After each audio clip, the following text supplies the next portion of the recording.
And we're back. And this week for the recommended comic, I read Laura Dean Keeps Breaking Up With Me.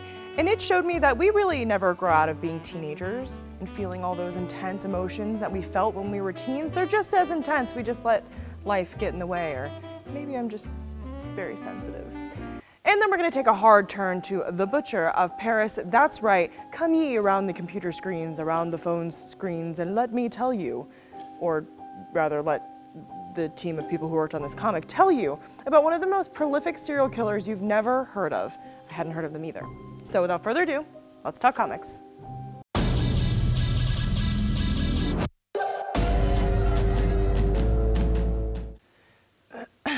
Everything is great.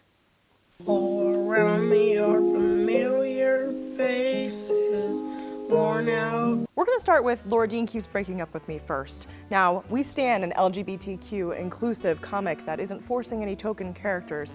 Each and every one of these characters was incredibly dynamic, and you could relate to all of them, even the ones who had some bad traits like being incredibly selfish or thoughtless. You could see some of yourself in them. And I think that's such a big credit to Mariko, Tamaki, the author of this book. It was incredible. Now, this book was recommended to me by Jfish at Floating World Comics, where I go every week to pick up my comics. It was also recommended to me by my best friend Anne, and I take those recommendations very seriously. But Wally also chimed in and said this book was great, and so how could I ignore 3 people who have great taste in comics? I couldn't, so you shouldn't either. But this book made me feel so many feelings in such a cathartic way. It's about 17-year-old Freddy, whose girlfriend is Laura Dean, who keeps breaking up with her, but Freddy keeps going back to her.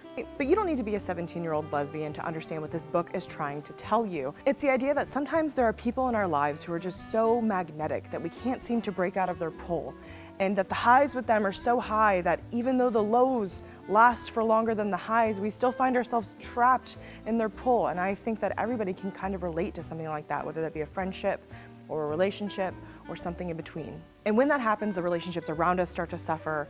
We start to suffer when we don't take care of ourselves, and that's really kind of what this book was getting at. Throughout this story, Freddy is writing to an advice columnist about what's going on with Laura Dean. She's up, she's down, she feels like things are going okay, things aren't going okay, she's breaking up with me, she's staying with me. Maybe we're polyamorous, maybe I don't care that she's cheating on me, maybe this and that. And there was one line in the book that made me cry.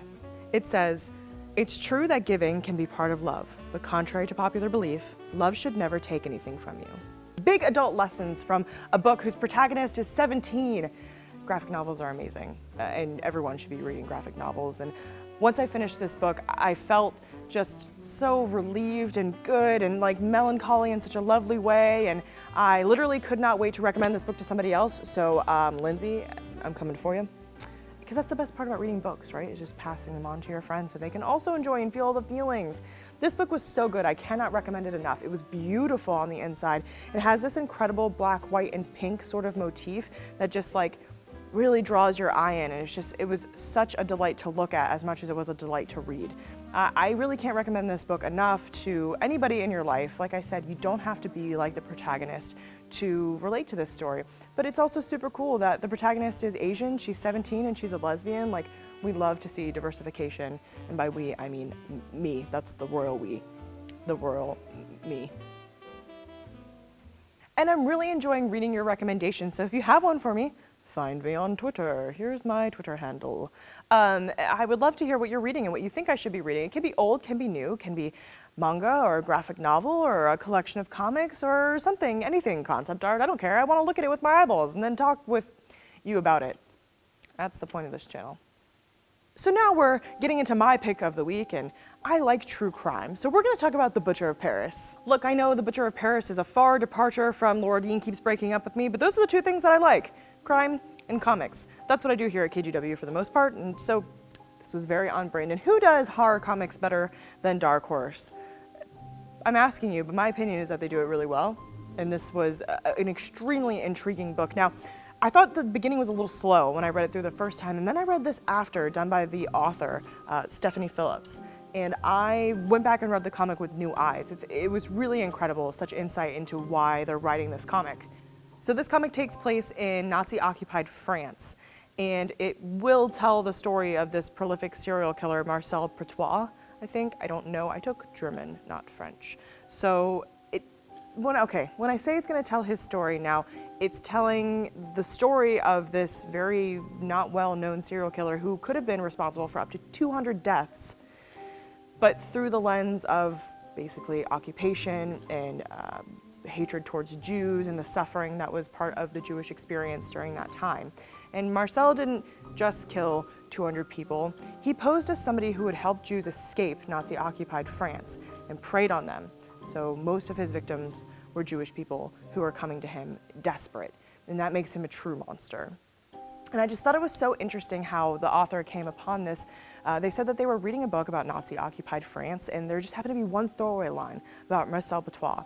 But they just really got into researching them, and then they found out that it's this very little known serial killer, and like that is heinous. But also, this story told in the framework of having lost billions of lives in the war, it was a hard sell for people to understand why we cared so much about this serial killer at that time. And the author tells a really personal story about how their family is Jewish and that they had people who fought in both wars, and that this was a really personal experience as well. So don't just think that this is just about like the blood and gore and like hacking of like serial killers. It does have that true crime edge, but it's definitely going to be, it definitely looks like it's going to be a story about, survival and the idea of suffering and occupation and otherness and all sorts of stuff. So it's not just one note. When I went back and read it from that standpoint, I really enjoyed this comic, so it's kind of shame on me for looking for the shock and awe. This author was extremely thoughtful about what they're doing, and it was great. And I picked it up because this cover was really interesting, and I wasn't, I guess, prepared for such a well-developed and well-researched story. When I saw this cover, I was like, ooh, true crime. That's all. It was really interesting, and so if you're into true crime stuff, I think it's so cool to tell true crime stories or just true stories in general, historical stories, through the lens of comics. Like, how cool is that? So that's 2 for 2 on reasons why if you're not reading comics, you should be, or graphic novels, you should be. There's such a world to be found, not just a fictional world, but one that like touches you, or one that's based on like real stuff. So super cool, such a great week for comics in my opinion. I know I didn't pick up anything super major, but these were really cool. So if you haven't read Laura Dean is Breaking Up With Me and you need a cathartic cry, I can't recommend it enough. And if you're super into true crime and you're done listening to my podcast, Urge to Kill, you should pick up this comic because it was pretty interesting. And I'm pretty excited to see where they're headed. I also need to do a deep dive on Marcel Petiot, but maybe I'll let this comic tell me some more about that person before I go digging. I just get into those Wikipedia holes where I'm like, Wikipedia, I understand, I'm a journalist, I don't write from Wikipedia, but I get sucked in, just like I get sucked into like Reddit holes and like creepypasta.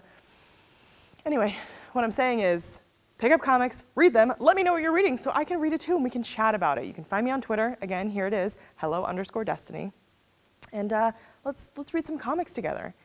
And I just want to say thank you so much for spending your time with me this week. But before I go, I do have something lurking right over here that you can't exactly see, but I'm going to show you because KGW is having a huge toy drive right now.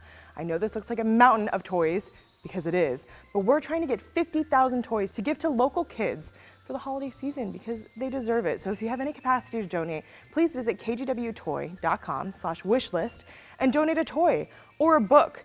This is The Napping House. It was one of my favorite books when I was a kiddo. I used to read it all the time with my mom, and I grew up to be a giant okay nerd. So, maybe donate a book so kids can read books with their parents, because I think there's no better bonding experience. I have such great memories of reading books with my mom and my Nana, and so, yeah, if you have the ability to do so, we would love a donation from you, kgwtoy.com/wishlist. And, that's it. I really want to bury myself inside this mountain of toys and just like burst out. For no one in particular, just like myself. It just seems fun. Anyway, thank you so much for joining me this week. That's all I have for you, but I will see you next week, same-ish time, same place. And until then, this has been KGW's Comic Pick of the Week.